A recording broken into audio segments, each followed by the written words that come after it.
Hello, I'm Beck. Welcome to my channel. Today we'll be drawing a D&D character based on the roll of the dice. Let's bring out the Tower of Destiny!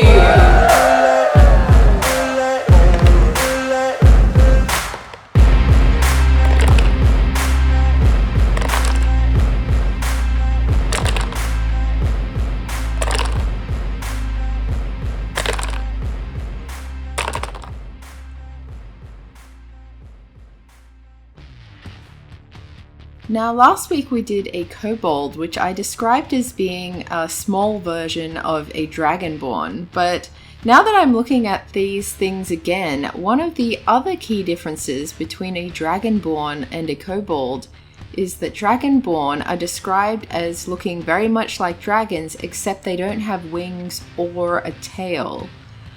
I did not really consider that when I was drawing this. So this guy does have a tail.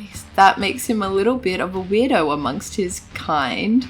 But it does say that over generations of interbreeding, the Dragonborn have diversified in how they can look. So we're getting away with it. This is what's happening. They also can range in color from whichever dragon ancestor they hail from.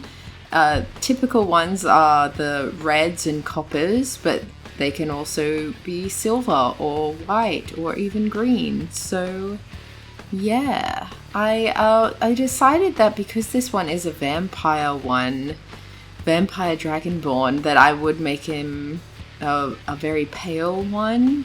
Whether he was a different color when he was alive is up to your discretion, I think.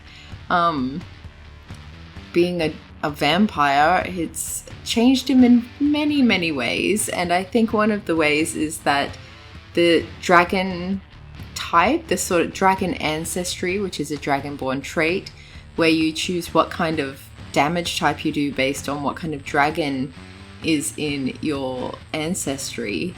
Silver and white both do cold damage, which I think is pretty appropriate for a vampire.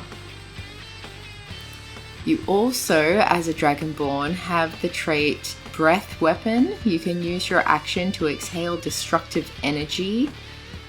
Or damage resistance. You have resistance to the damage type associated with your draconic ancestry, so in this case it would be cold damage. Now, to create a homebrew class for a vampire, I've basically just gone into D&D Beyond under Monsters and found the vampire stat block.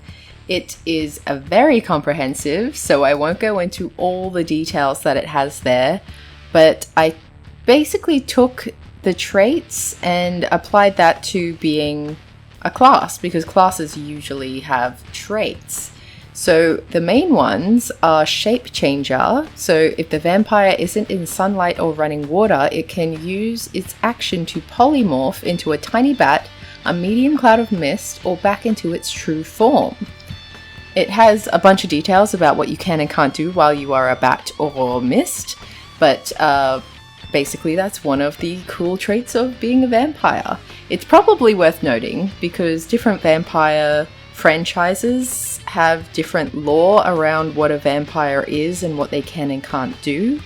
In D&D Beyond, a vampire can go into sunlight, but it burns them. So I think the stats are basically like if you were a human standing in fire, the amount of time that a vampire is in direct sunlight, you would have to be like rolling fire damage every turn. So you can die from being in the sun, but it's not an immediate explosion or anything like that.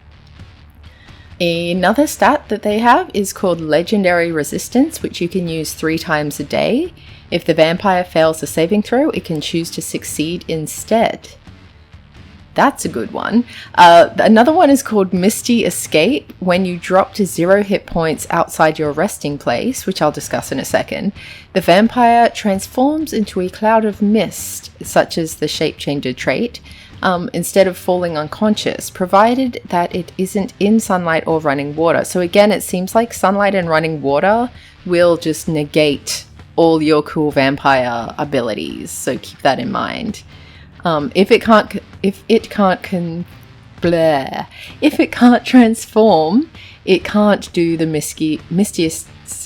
Why can't I say words? If it can't transform, it is destroyed. That is what the sentence says. So you can't do your Misty Escape, so you just die. Great. While at 0 hit points in mist form, you can't revert back to vampire form. You must travel in your mist form to reach your resting place within 2 hours. So if you can't get there within 2 hours, you are also destroyed. Once you're in your resting place, you can revert back to your vampire form, but you're paralyzed until you have spent at least an hour there and therefore regained 1 hit point. Or you can obviously just do a long rest there. Another trait is called regeneration. The vampire regains 20 hit points at the start of its turn if it has at least 1 hit point and isn't in sunlight or running water. If the vampire takes radiant damage or damage from holy water, this trait doesn't function until the start of the vampire's next turn. Now, this is one that I would hold off applying until you're at a higher level as a player. So something that takes effect maybe at level 10 or level 15 when you're very powerful. So it's not something that you just automatically get to use as a starter, because then you would be pretty impenetrable in a fight. Another trait though, which I think is fair to be able to use straight away, is called spider climb. So a vampire can climb difficult surfaces, including upside down on ceilings, without needing to make an ability check. That's just a move. That's a spell that a few other classes can do. So I think it's fair that it should be able to use that as a normal ability. And then there are vampire weaknesses. The vampire has the following flaws. Forbiddance. The vampire can't enter a residence without an invitation from one of the occupants. That could be very fun to play. Also, you are harmed by running water. In the stat blocks, it says the vampire takes 20 acid damage if it ends its turn in running water. I would probably manipulate that to just reflect whatever acid damage is normally. So instead of it being just a standard 20 hit points of damage, I think it would be like rolling like 1 or 2 d4s. I don't know what normal acid damage is, but it certainly isn't taking 20 off of a character's hit points, because if you're at level 2, then you're just dead.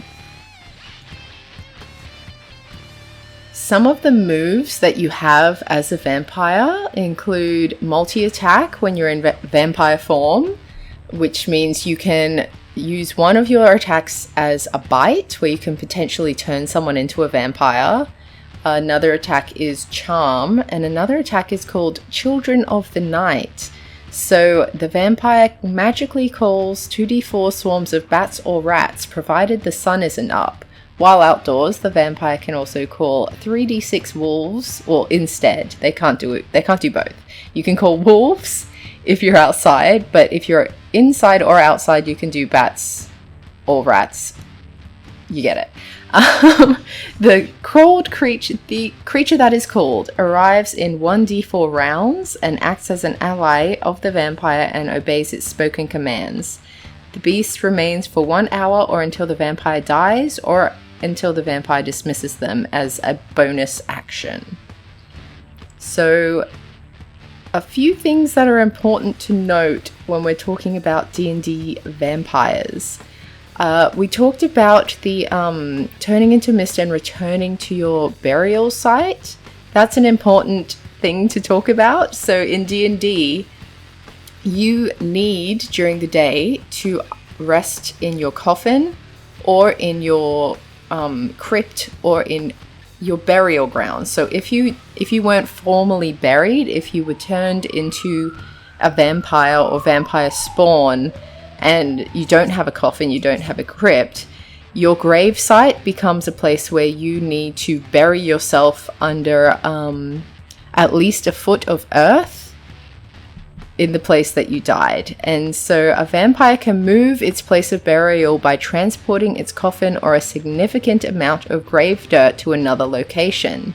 Some vampires apparently set up multiple resting places this way. So they take grave dirt a significant amount, like enough to be a foot underneath, fully covered, and just brings that amount of dirt with them wherever they go, which would be fine if you have like a bag of holding or something like that, and then create this resting place at whatever campsite you set up.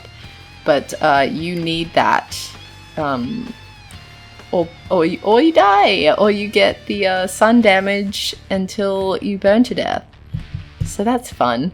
Another thing is that there are two main types of vampire, which means you can be a true vampire or a vampire spawn. And now if you're a vampire spawn, it means that a vampire has basically sucked all the blood from your body and killed you, and you've awoken as their sort of minion. You're kind of permanently under the charmed effect, so you'll do what they say, you can't harm them, you would always put their needs ahead of your needs, that kind of stuff. And the only way to become a true vampire and rid yourself of the vampire spawn curse, I suppose you'd call it, is one of two ways. Either your vampiric master has to die, which obviously you can't directly do, or they need to feed you their blood, at which point you become a true vampire. And obviously it's more beneficial to them to have minions, but that's up to you to play. You got to figure that out. There is a trait called Undead Nature, which means neither vampire nor vampire spawn requires air, which means if you're underwater, even though running water is harmful to you, you aren't going to drown. If it's stagnant water, like in a swamp, you could potentially just walk along the bottom and be fine.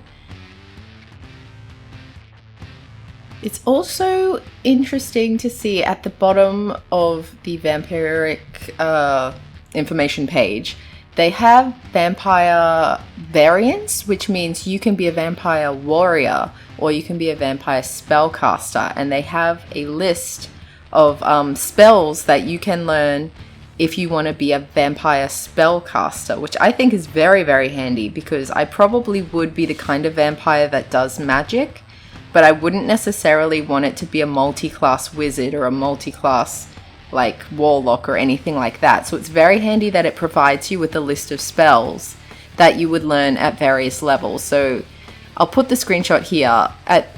It assumes that you're at a 9th level spellcaster, but say if you're playing at level 3, you would basically look at the 2nd level spells and higher on the table, but lower in reality. So cantrips are your base level, then 1st level is what you learn when you're at level 2, and then when you're...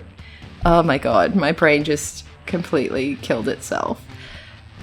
When you are a level 1 player, you have cantrips. When you level up to be a level 2 player, you can learn 1st level spells, and so on and so forth. So it's sort of...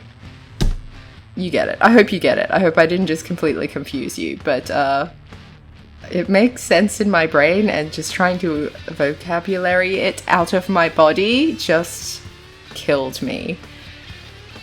Work's been hectic this week. Let's just all be cool, okay? Let's be cool. Okay, let's look at the stats. I won't go through all of them individually because we are quickly running out of time, but you can see that his highest stat is intelligence, and on the page that describes different ways to play a vampire, they suggested that you might not be able to remember your life as an alive person. You might only remember waking up as a vampire. I don't think it's the case for this guy, because intelligence is linked to memory, and he has a very, very good memory, so I think he remembers everything from his life beforehand.